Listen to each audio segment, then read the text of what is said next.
Ada satu tetangga lumpuh, bencinya sama Nabi Nuh luar biasa, Pak. Luar biasa bencinya sama Nabi Nuh.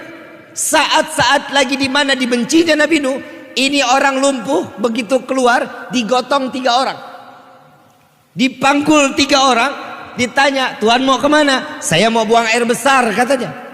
Mau buang air besar ke tempat bahteranya Nabi Nuh alaihissalatu wassalam. Udah lumpuh ngebenci Nabi.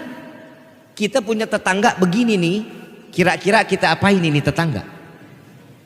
Sumpahin mati pastinya. Tapi Masya Allah Nabi Nuh nggak tahu-taunya.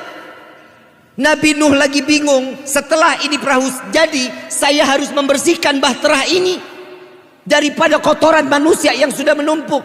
Nabi Nuh bingung mau ngebangun sendiri, umatnya cuma nggak sampai banyak, harus ngebersihin kotoran lagi sendiri. Dia pasrah sama Allah, ya Allah, hamba pasrahkan diri hamba kepadamu ya Rabb.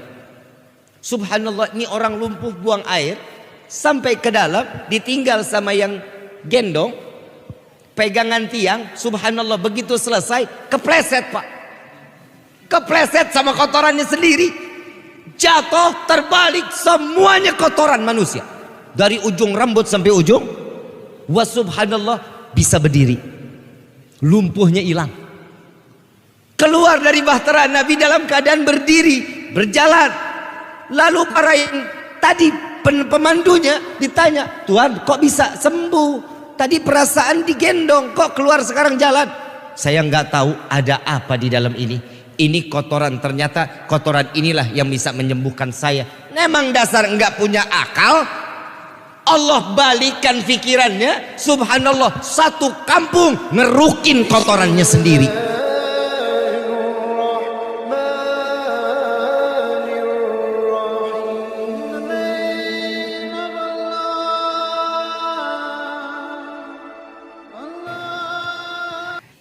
Ibu bapak yang dirahmati oleh Allah, saya kalau lagi ngomongin hidayah nggak habis pikir, kita ini siapa sih sampai-sampai Allah izinkan kita duduk di dalam majlis yang mulia ini.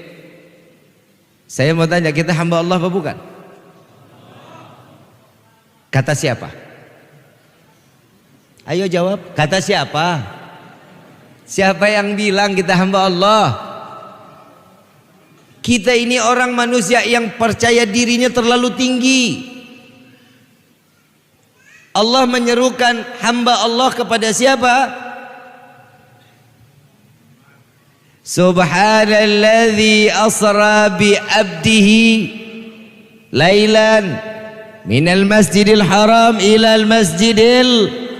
Siapa abdinya di situ? Nabiyuna Muhammad. Berarti yang pantas dikata hamba siapa? Kita siapa? Bukan siapa-siapa. Bukan siapa? Mau jadi umat Nabi? Ngimpi.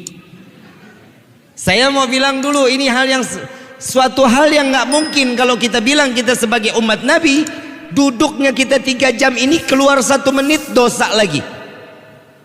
Betul apa betul? Tapi insya Allah di sini kelihatannya saleh-saleha. Tapi bohong. Ini ciri khas saya Bapak Ibu. Ini ciri khas saya karena diundang ke Lombok ini karena tapi bohongnya. Tapi subhanallah, 3 jam duduk di sini, ibu, bapak mau suka mau nggak suka. Tadi ada baca maulid ada.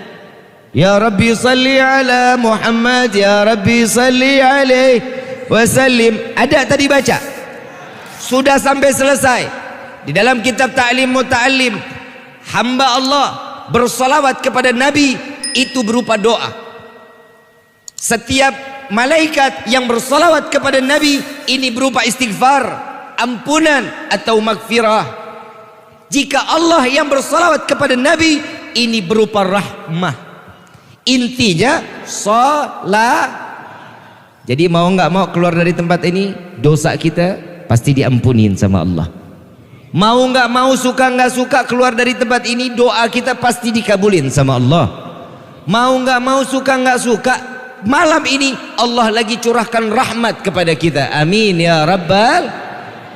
Mau cari di majlis yang seperti apa kita di sini lagi? Ini kalau boleh dibilang dunia ini, majlis seperti ini paket komplit. Doa dikabul, dosa diampuni, kasih sayang Allah diberikan kepada kita. Alhamdulillah. Tapi siapa kita? Kok bisa dikatakan dari awal saya mengatakan kita duduk di dalam rumah Allah, kita duduk di dalam majlis yang mulia ini tidak karena keinginan, melainkan karena hidayah atau seretan petunjuk dari Allah. Tahu hidayah? Tahu? Bapak ibu kalau mau kemana aja tuh ada plang, ada senggigi lewat sini, betul? Kemana lagi tuh? Hah? Pantai Pink. Saya belum pernah ngelihat Pantai Pink. Itu pasti pantainya unyu-unyu, warnanya pink sih. Itu kayaknya khususnya buat perempuan kayaknya. Laki-laki nggak boleh? Boleh laki-laki? Ajak dong. Setiap perjalanan yang kita tuju ada pelang atau petunjuk. Ini hidayah. Tergantung kita mau atau enggak. Kalau kita bukan ke sana tujuannya, kita cari petunjuk yang lain. Betul? Ini namanya hidayah. Tapi alhamdulillah Pak, saya teringat kalau masalah hidayah. Tahu Nabi Nuh? Tahu di mana? Emang seumuran? Nabi Nuh tahu? Pernah dengar nama Nabi Nuh? Pernah tahu sejarah Nabi Nuh? Nabi Nuh, kalau boleh dibilang, Nabi Nuh ini pernah putus asa di hadapan Allah. Ya Allah, hamba sudah dakwah, hamba sudah mengajak umat untuk memeluk agamamu, diajarkan untuk sujud kepadamu, melainkan mereka menentangku, mereka menghinaku, kata Nabi Nuh. Maka dari itu ya Allah, terserah, turunkan bala, silahkan ya Rabb. Tuh ditawarin. Allah jawab, udah nggak sanggup ya Nuh, udah nggak kuat ya Allah, udah nggak sanggup lagi ya Allah. Baik, jika engkau menginginkan aku turunkan bencana atau musibah, maka bangunlah perahu, buatlah bahtera, kata Allah. Buat bahtera pakai apa ya Allah? Pakai kayu. Kayunya dari mana ya Allah? Sedangkan di tempatku ini tidak ada kayu. Dikasih bibitnya. Dikasih bibit. Dikasih bibit, ditanam oleh Nabi Nuh sampai bertumbuh dengan begitu besarnya pohon tersebut. Ditebanglah satu persatu dan dibuatlah bahtera, bukan di pinggir pantai, di tengah kota. Makin umat Nabi Nuh mengatakan bahwa Nuh ini memang sudah gila. Kalau kita bikin perahu di pinggir pantai pada di tengah kota, pinggir pantai biar dekat untuk ketemu airnya. Ini di tengah kota bikin bahtera. Akhirnya ini hamba Allah yang mereka yang sakit hati dengan Nabi Nuh, yang nggak mau dengar dengan dakwahnya Nabi Nuh, mereka berbondong-bondong. Itu bahtera lantai 1 dibangun sudah hampir rapi, dia berbondong-bondong semuanya. Dia kalau mau buang hajat, buang air kecil, buang air besar, larinya di bahteranya Nabi Nuh. Nggak mau di kamar mandinya mereka, nggak, maunya di bahtera Nabi Nuh. Dan tanpa disadari, saat bahtera lantai pertama selesai, Nabi Nuh mau lanjut lantai kedua, di bahtera lantai pertama ini sudah hampir penuh dengan kotoran manusia. Na'udzubillahi min. Ujiannya Nabi berat apa enggak? Tapi Allah kasih solusi. Kita ujian baru corona kemarin sudah puyengnya luar biasa. Untung kiai di sini nggak ada yang minta ya Allah binasakan corona. Tapi dipelihara akhirnya coronanya. Jadi duit sih. Betul nggak? Di duit. Sampai akhirnya ada di, kita singkat ceritanya, disingkat. Ini kalau dipanjangin bisa sampai jam 4 pagi kita. Mau dipanjangin apa mau disingkat? Ibu lagi yang jawab tuh Pak, panjang katanya gitu. Udah berdiri panjang pula, kan bahaya. Terus ini yang mana? Lanjutkan. Saat dimana Nabi Nuh ini kotoran sudah penuh, ada satu orang lumpuh. Ada satu orang lumpuh keluar dari rumah. Ini kalau model punya tetangga kayak begini kita apain, kita nggak paham ini. Ada satu tetangga lumpuh, bencinya sama Nabi Nuh luar biasa Pak. Luar biasa bencinya sama Nabi Nuh. Saat-saat lagi di mana dibencinya Nabi Nuh, ini orang lumpuh begitu keluar digotong 3 orang. Dipangkul 3 orang, ditanya, "Tuhan mau kemana?" "Saya mau buang air besar," katanya. Mau buang air besar ke tempat bahteranya Nabi Nuh alaihissalatu wassalam. Udah lumpuh ngebenci Nabi. Kita punya tetangga begini nih, kira-kira kita apain ini tetangga? Sumpahin mati pastinya. Tapi Masya Allah Nabi Nuh nggak tahu-taunya. Nabi Nuh lagi bingung, setelah ini perahu jadi saya harus membersihkan bahtera ini daripada kotoran manusia yang sudah menumpuk. Nabi Nuh bingung mau ngebangun sendiri, umatnya cuma nggak sampai banyak, harus ngebersihin kotoran lagi sendiri. Dia pasrah sama Allah, "Ya Allah, hamba pasrahkan diri hamba kepadamu ya Rabb." Subhanallah, ini orang lumpuh buang air sampai ke dalam, ditinggal sama yang gendong, pegangan tiang. Subhanallah, begitu selesai kepleset Pak, kepleset sama kotorannya sendiri, jatuh terbalik, semuanya kotoran manusia dari ujung rambut sampai ujung. Wa subhanallah, bisa berdiri, lumpuhnya hilang, keluar dari bahtera Nabi dalam keadaan berdiri, berjalan. Lalu para yang tadi pemandunya ditanya, "Tuhan kok bisa sembuh? Tadi perasaan digendong, kok keluar sekarang jalan?" "Saya nggak tahu ada apa di dalam ini.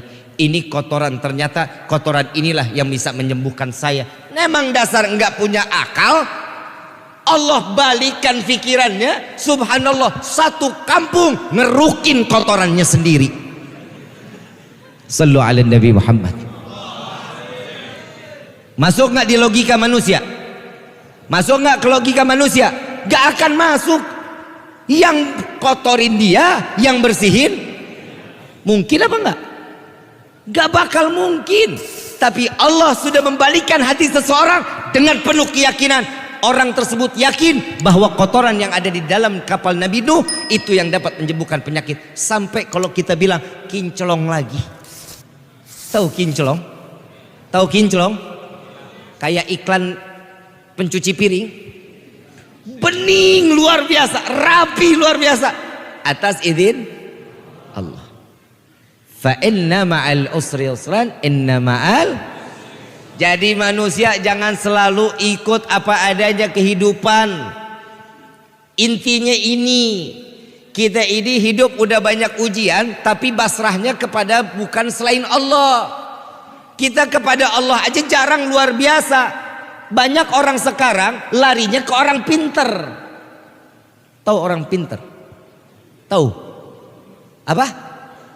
Kenapa sih orang pinter dikata orang pinter? Karena yang datang orang bodoh. Betul apa enggak? Loh, kalau dia pinter nggak mungkin datang ke manusia. Sholat duha dong. Kan udah diajarin sama Nabi. Mau rezekinya banyak, sholat duha. Jangan 2, 4, 6, 8, 10, 12. Lihat doanya sholat duha. Ya Allah, jika ada rezeki kami yang dari atas, turunkan. Yang jauh, yang di bawah tanah, tuh. Kita paksa Allah untuk memberikan setiap rezekinya kepada kita. Doa seorang istri melancarkan rezeki suami. Model sekarang istri mana ada Pak yang sholat duha kecuali dia main TikTok. Lah maaf Bapak, betul-betul ngaku. Orang kemarin saya lagi nge-live di situ sebut Habib kapan ke Lombok. Tuh orang mana? Orang Lombok mana? Resing Bib. Berarti kan di sini orangnya. Betul apa enggak? Tuh. Subhanallah. Bib, cerita Nabi Nuh itu maksudnya apa? Ambil hikmahnya 2. Yang pertama, Nabi Nuh tidak pernah berputus asa kepada Allah, melainkan semua beliau gantungkan dirinya kepada Allah. Yang kedua, ternyata hidayah itu mahal Pak Bu. Mahal hidayah. Siapa anak Nabi Nuh? Kan dipanggil sama ayahnya, wahai anakku Kan'an, naik. Allah akan turunkan bencana. Pergilah wahai ayah, aku tidak akan pernah naik ke bahteramu. Aku akan naik ke atas bukit yang tertinggi. Aku tidak akan pernah terkena atau musibah apapun yang Tuhanmu turunkan, katanya. Naik ke atas gunung, ternyata bahnya lebih tinggi daripada gunung tersebut. Terhempaslah Kan'an dengan mati tanpa membawa iman ke hadapan Allah. Anak Nabi tidak Allah turunkan hidayah di dalam hatinya. Anak Nabi. Siapa lagi? Nabi Ibrahim punya anak Nabi Ismail. Main Ismail aja lu. Nabi, nah itu kan akhlak jadinya kan. Nabi Ibrahim punya anak siapa? Ismail, tukang nasi uduk. Nabi Ibrahim punya anak Nabi sejarahnya jelas. Terjadinya kita tawaf, kita terjadinya sya'i, haji. Ini sejarahnya Nabi Ibrahim dengan Nabi Ismail.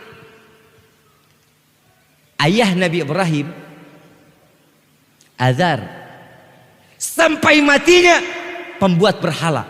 Ayah Nabi, kakeknya Nabi, tidak Allah turunkan hidayah sampai mati tanpa memeluk agama Islam. Kakeknya, bapaknya Nabi Ibrahim, Nabi Ismail. Nabi Ibrahim bapaknya Azar, kakeknya Nabi Ismail Azar.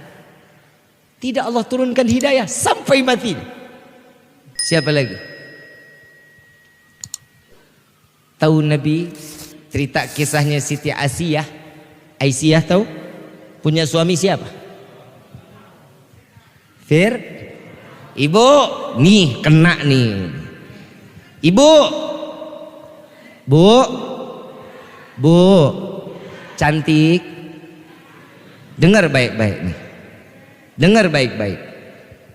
Ibu tahu Siti Aisyah itu salah satu sebagai bidadari surganya Allah?